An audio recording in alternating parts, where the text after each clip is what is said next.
Materi kuliah getaran mekanik yang diberikan di semester ini terdiri dari satu pendahuluan tentang getaran, kedua terminologi getaran, ketiga getaran bebas tak teredam, keempat sistem ekivalen, kelima getaran bebas teredam, dan terakhir getaran paksa.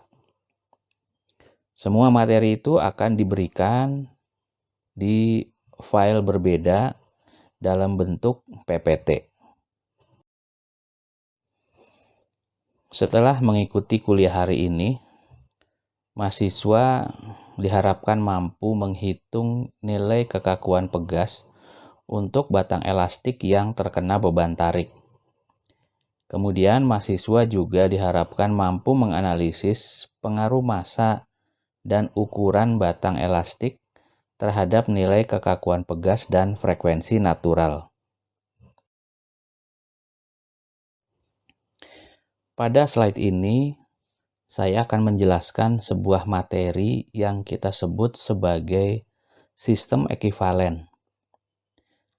Sebelum saya menjelaskan apa itu sistem ekivalen dan apa manfaatnya, kita coba ingat ada beberapa konstruksi yang sering kita perhatikan ada di sekitar kita.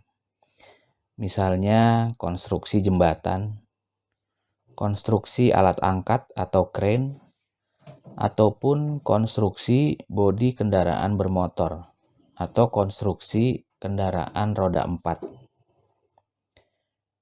Apakah kita pernah merasakan bahwa pada konstruksi itu getaran akan terjadi? Jawabannya adalah getaran ada pada sistem-sistem yang saya sebutkan tadi. Persoalan utama dari konstruksi yang mengalami getaran adalah bagaimana frekuensi natural atau frekuensi pribadi bisa kita peroleh dari konstruksi yang sedang kita amati itu. Jadi sebetulnya kita belajar getaran mekanik itu salah satunya adalah ingin mengetahui berapa frekuensi natural atau frekuensi pribadi yang ada pada sebuah sistem atau konstruksi yang sedang kita rancang atau sistem yang sedang kita amati.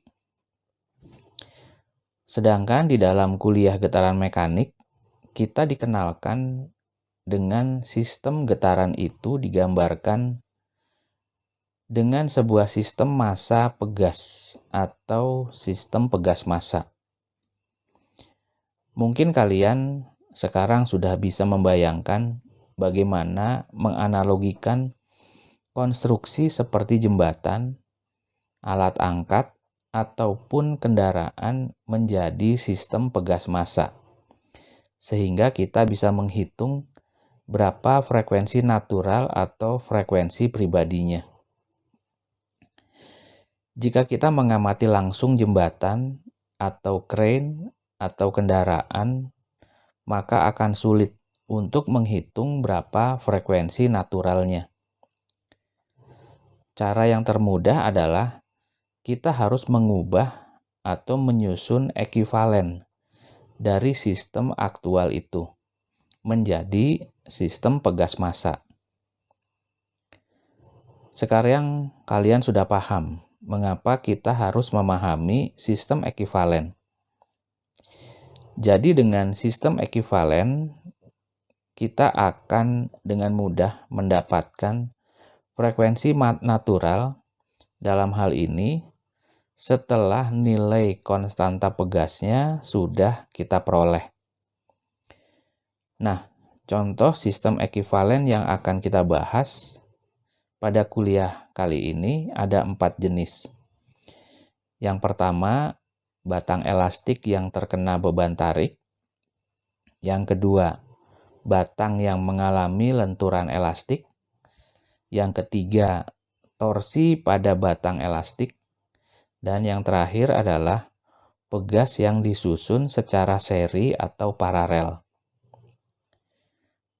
Dari keempat sistem ekivalen itu, masing-masing kita akan hitung berapa nilai konstanta pegasnya. Sehingga dari nilai konstanta pegas itu yang dibagi dengan massa, maka kita akan bisa memperoleh berapa nilai frekuensi natural atau frekuensi pribadinya.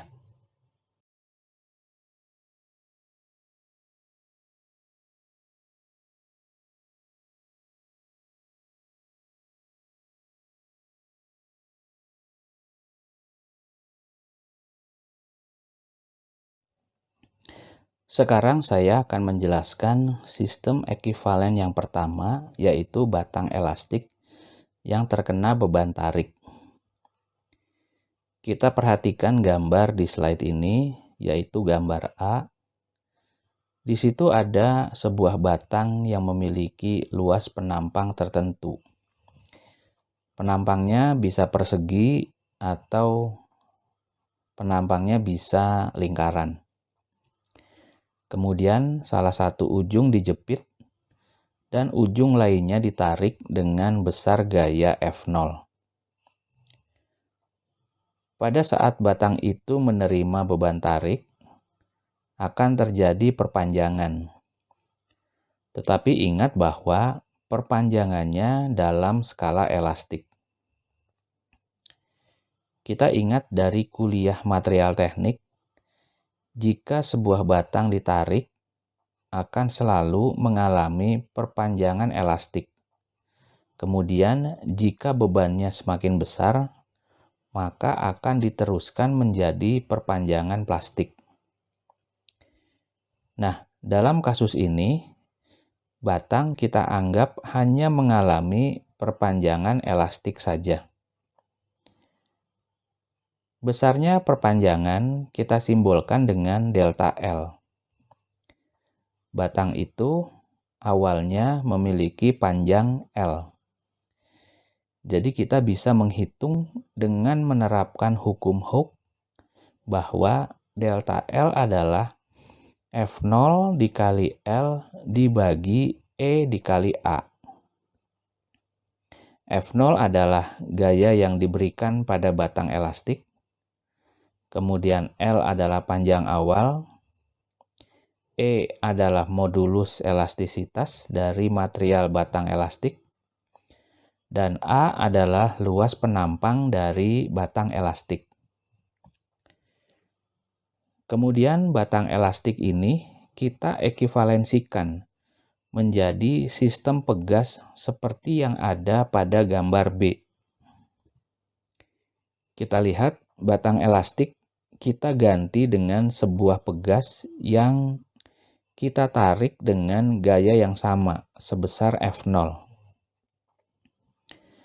Karena karakteristik pegas dicirikan oleh konstanta pegas, maka jika pegas itu ditarik dengan gaya F0, akan terjadi perpanjangan sebesar delta L. Kedua sistem yang ada di gambar A dan gambar B kemudian diekivalensikan.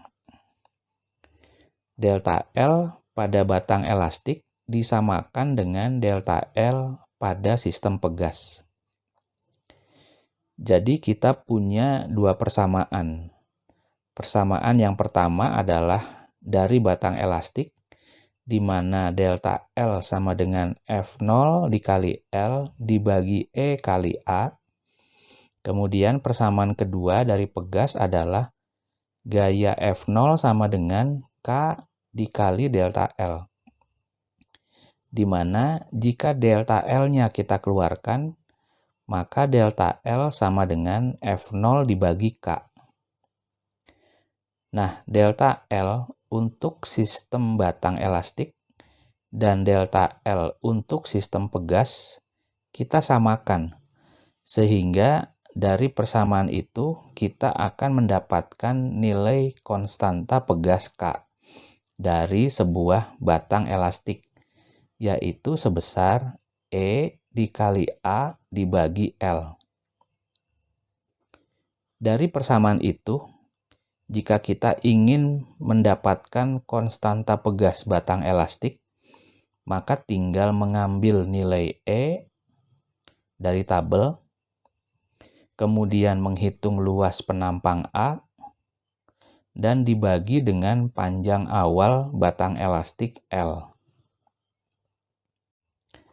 Pada slide berikutnya, saya akan mendemokan bagaimana menghitung konstanta pegas K dari sebuah batang elastik yang dikenai beban tarik. Kalian perhatikan di dalam video itu bagaimana menghitung nilai konstanta pegas untuk batang elastik yang terkena beban tarik.